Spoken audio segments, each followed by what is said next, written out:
Pria ini mampu menyeret 12 narapidana sendirian, menarik mereka sekaligus tanpa kesulitan. Ia bahkan bisa merobek pintu penjara anti peluru hanya dengan tangan kosong. Dari jarak lebih dari seratusan meter, ia melempar bola basket dan langsung memasukkannya ke dalam ring. Dia adalah superhero paling brutal yang pernah ada. Seorang superhero di penjara? Benar. Ternyata, sebelum itu dia bukan sosok yang patuh pada aturan. Ketika seekor paus terdampar di pantai, dia datang dan melemparkannya kembali ke laut, meski tanpa sengaja membuat sebuah perahu layar terbalik. Saat menghadapi sekelompok penjahat, ia sambil mabuk dan bahkan menancapkan mobil mereka ke puncak bangunan. Ketika ada pengemudi mobil terjebak di jalur kereta api, ia menolong pengemudi itu dengan cara menabrakkan dirinya ke kereta api, yang membuat kereta api itu tergelincir dari jalurnya dan membuat kemacetan parah. Masyarakat sering komplain dengannya karena ia menolong dengan asal-asalan. Dia tidak pernah memikirkan konsekuensi dari tindakannya. Polisi kota ingin menangkapnya dan pengadilan mengeluarkan surat panggilan, tetapi tak seorang pun mampu benar-benar menangkapnya. Hingga akhirnya, dia memutuskan untuk memperbaiki citranya dan meminta bantuan seorang teman. Temannya mengusulkan langkah berani.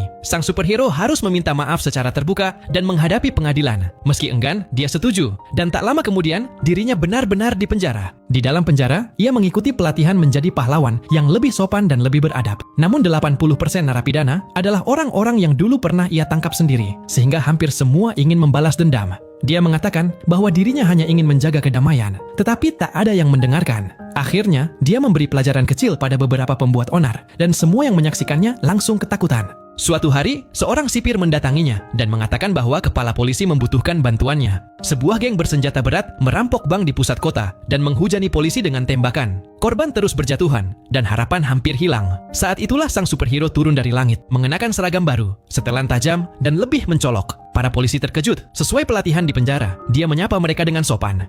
What? Kemudian, dia mulai bergerak. Peluru dan granat memantul dari tubuhnya seolah tak berarti. Pertama, ia dengan mudah menyelamatkan seorang polisi wanita yang terluka. Lalu, ia terbang masuk ke dalam bank. Para perampok bahkan tidak menyadari apa yang menghantam mereka. Satu persatu, mereka dilumpuhkan. Hingga akhirnya, hanya pemimpin geng yang tersisa memegang detonator dan mengancam akan meledakkan para sandera. Beberapa menit kemudian, sang superhero keluar dari bank sambil menggenggam tangan pemimpin geng itu dan membawa detonatornya. Semua sandera selamat. Kerumunan orang yang berkumpul tiba-tiba meledak dalam tepuk tangan setelah bertahun-tahun memandangnya dengan buruk. Untuk pertama kalinya, ia benar-benar diterima oleh publik. Dan itu sangat menyentuh hatinya. Film ini berjudul Hancock.